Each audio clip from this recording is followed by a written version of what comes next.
नमस्कार। माली समाचार हिंदी में आपका स्वागत है। मैं दिनेश माली। क्या ममता बनर्जी का किला जीत पाएगी भाजपा? अमित शाह नड्डा ने बनाई नई रणनीति। आइए जानते हैं विस्तार से। भारतीय जनता पार्टी ने ममता बनर्जी के किले में सेन लगाने के लिए नई चुनाव प्रबंधन समिति का ऐलान कर दिया है। नई प्रबंधन समिति में गृह मंत्री अमित शाह, पार्टी अध्यक्ष जेपी नड्डा, पश्चिम बंगाल भाजपा के अध्यक्ष सुकांत मजूमदार, शुभेंदु अधिकारी, दिलीप घोष और लोकेट चैटर्जी सहित 15 सदस्य बनाए गए हैं। ये सदस्य 2024 लोकसभा चुनाव के लिए भाजपा की रणनीति बनाने का काम करेंगे। भाजपा ने 2024 में पश्चिम बंगाल से 35 सीटें जीतने का लक्ष्य निर्धारित किया है। क्या यह लक्ष्य हासिल किया जा सकता है? और क्या भाजपा के लिए ममता बनर्जी के किले को भेद पाना संभव होगा? आइए जानते हैं। भाजपा ने पिछले विधानसभा चुनाव में ममता बनर्जी को हराने के लिए अपनी पूरी शक्ति लगा दी थी। ममता बनर्जी के दाहिने हाथ रहे शुभेंदु अधिकारी के अलावा प्रधानमंत्री नरेंद्र मोदी और अमित शाह ने अपनी पूरी टीम के साथ राज्य में कैंप लगाया था और जबरदस्त प्रचार किया था। इसके बाद भी भाजपा अपनी सीटों की संख्या 74 से बढ़ाकर 77 ही कर सकी। हालांकि इस हाई प्रोफाइल चुनाव में उनके मत प्रतिशत में लगभग 28% का उछाल आया और उसने लगभग 38% वोट प्राप्त किए।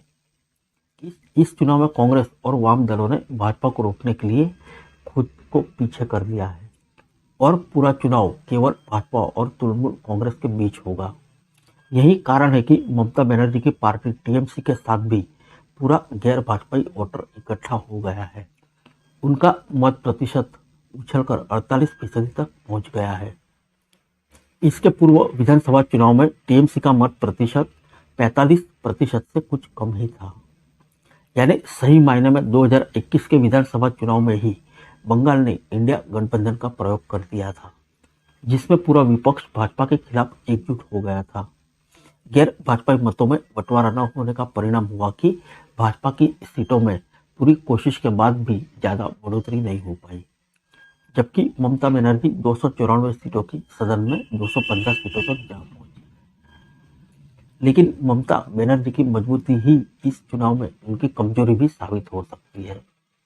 कांग्रेस के स्थानीय नेताओं ने पार्टी के केंद्रीय नेतृत्व को बंगाल में कोई भी गठबंधन करने से मना कर दिया है। कथित तौर पर अधीर रंजन चौधरी ने राहुल गांधी को यह बता दिया है कि यदि विधानसभा चुनाव की तरह इस बार भी कांग्रेस ने खुद को पीछे कर लिया तो उससे भाजपा को जरूर नुकसान होगा, लेकिन इस कोशिश में पार्टी बंगाल से समाप्त हो जाएगी। उन्होंने कहा कि जिस तरह से दिल्ली में अरविंद केजरीवाल के साथ हाथ मिलाने के कारण वहां कांग्रेस समाप्त हो गई, वही हालात बंगाल में भी हो सकते हैं।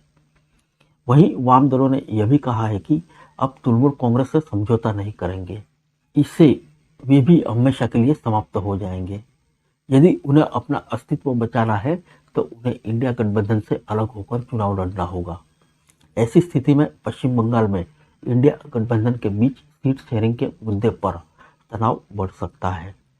यदि इन दलों में सहमति नहीं बनी तो भाजपा को इसका लाभ हो सकता है। फिर मिलेंगे अगले बुलेटिन में अन्य किसी खबर के साथ। तब तक के लिए इजाजत दीजिए। नमस्कार।